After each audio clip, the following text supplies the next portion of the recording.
सुख के दिन में सुख मान और दुख के दिन में सोच, क्योंकि परमेश्वर ने दोनों को एक ही संग रखा है।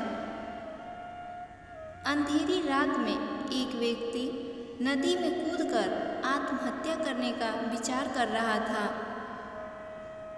वर्षा के दिन थे और नदी पूरे उफान पर थी। आकाश में बादल घिरे थे और रह रहकर बिजली चमक रही थी। वो शख्स काफी धनी व्यक्ति था, लेकिन अचानक हुए घाटे से उसकी सारी संपत्ति चली गई थी। उसके भाग्य का सूरज डूब गया था। चारों ओर निराशा ही निराशा थी और भविष्य नजर नहीं आ रहा था। उसे कुछ सूझ नहीं रहा था कि क्या करे, तो उसने स्वयं को समाप्त करने का विचार कर लिया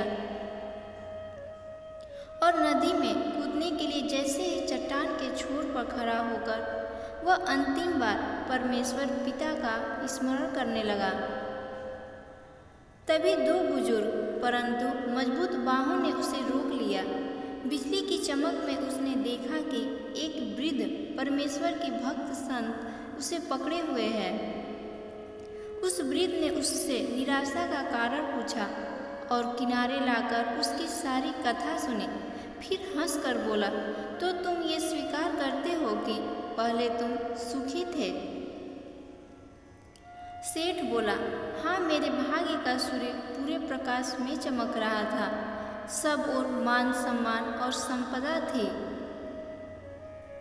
अब जीवन में सिवाय अंधकार और निराशा के कुछ भी शेष नहीं रहा। वृद्ध फिर हंसा और बोला, दिन के बाद रात्रि और रात्रि के बाद दिन।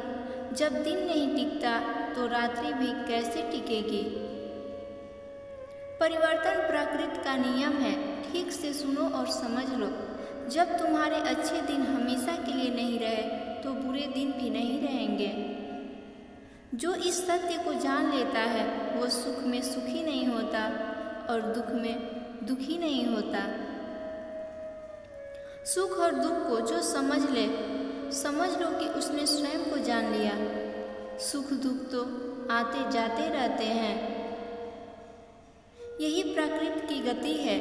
सोचिए, यदि किसी ने जीवन में एक जैसा ही भाव देखा, हमेशा सुख की ही, जिस चीज़ की आवश्यकता हुई उससे पहले वो मिल गई, तो क्या वो कुछ उपहार पाने की खुशी का अनुभव कर सकता है? इसी तरह सभी मानव जाति के जीवन में व्यक्तिगत रूप से कोई ना कोई समस्या आता जाता रहता है। यह सब दुख तकलीफों समस्या को देखकर कुछ लोग हार मान लेते हैं, तो कुछ समस्या के सामना करके आगे बढ़ता है, क्योंकि रोने का समय और हंसने का भी समय उसने सब कुछ ऐसा बनाया कि अपने अपने समय पे वे सुंदर होते हैं। दुख न आए तो सुख का स्वाद क्या होता है, ये कोई कैसे जाने। इसलिए जीवन में सुख और दुख दोनों जरूरी है। जो इस शाश्वत नियम को जान लेता है उसका जीवन बंधनों से मुक्त हो जाता है।